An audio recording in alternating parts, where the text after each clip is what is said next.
Bem-vindo ao canal Catequese para Todos. Era uma vez, há muito tempo. O povo de Israel vivia numa terra muito bonita chamada Canaã. A terra que Deus tinha prometido a eles. Ali havia campos, plantações e muitos animais. Mas, com o passar do tempo, o povo foi se esquecendo de Deus.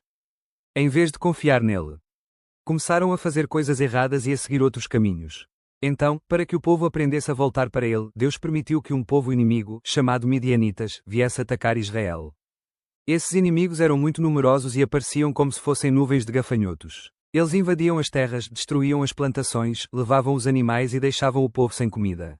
Os israelitas ficaram com tanto medo que começaram até a se esconder em cavernas e montanhas. Depois de sofrerem muito, o povo percebeu o erro e começou a clamar a Deus, pedindo ajuda.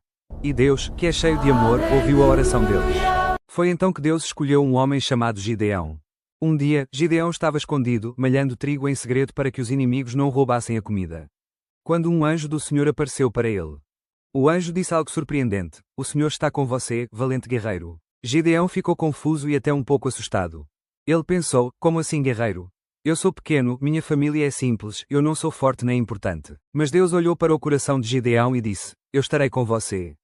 Você vai libertar o povo." Mesmo assim, Gideão ainda tinha dúvidas. Ele queria ter certeza de que era mesmo Deus que estava falando com ele. Então pediu alguns sinais. Em uma dessas vezes, ele colocou um pedaço de lã no chão e pediu: "Deus, se for mesmo o Senhor, faça com que só a lã fique molhada e o chão fique seco." E assim aconteceu. No dia seguinte, ele pediu o contrário, que a lã ficasse seca e o chão molhado, e Deus fez novamente. Com isso, Gideão teve certeza e seu coração ficou mais tranquilo. Chegou então o momento de reunir um exército para enfrentar os midianitas. Gideão chamou os homens de Israel e 32.000 se apresentaram.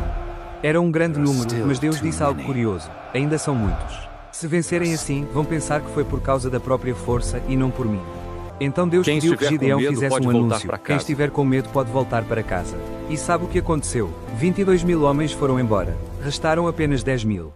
Mas Deus disse novamente: "Ainda são muitos." Então pediu que Gideão levasse os homens até um rio para beber água. Ali, Deus observou como cada um bebia. Alguns se ajoelharam e colocaram o rosto na água. Outros pegaram a água com a mão e levaram à boca, atentos ao redor. No final, apenas 300 homens foram escolhidos. Com esses poucos, Deus iria mostrar o seu poder. Mesmo sendo um grupo pequeno, Gideão confiou em Deus. Antes da batalha, ele foi até perto do acampamento inimigo. Lá, Deus permitiu que ele ouvisse um soldado midianita contando um sonho. O sonho mostrava que eles seriam derrotados. Ao ouvir isso, Gideão ficou cheio de coragem e adorou a Deus. Então ele organizou os 300 homens em 3 grupos. Cada homem recebeu uma trombeta, um vaso de barro e uma tocha acesa escondida dentro do vaso. Era um plano bem diferente de uma batalha comum. Durante a noite, eles cercaram o acampamento dos inimigos. Tudo estava em silêncio, até que, de repente, Gideão deu o sinal. Todos tocaram as trombetas ao mesmo tempo, quebraram os vasos e levantaram as tochas acesas. Enquanto isso, gritavam bem alto: "Pelo Senhor e por Gideão." O barulho ecoou pelas montanhas e as luzes apareceram de todos os lados. Os midianitas acordaram assustados, sem entender o que estava acontecendo. No meio da confusão, começaram a correr, gritar e até lutar uns contra os outros. Foi assim que Deus deu a vitória ao seu povo, com apenas 300 homens. Esta história ensina-nos algo muito especial. Às vezes podemos sentir-nos pequenos, com medo ou incapazes, mas Deus é grande. Quando confiamos nele e obedecemos, ele nos ajuda a vencer qualquer dificuldade. Se gostaram do vídeo, aproveitem para deixar o vosso like.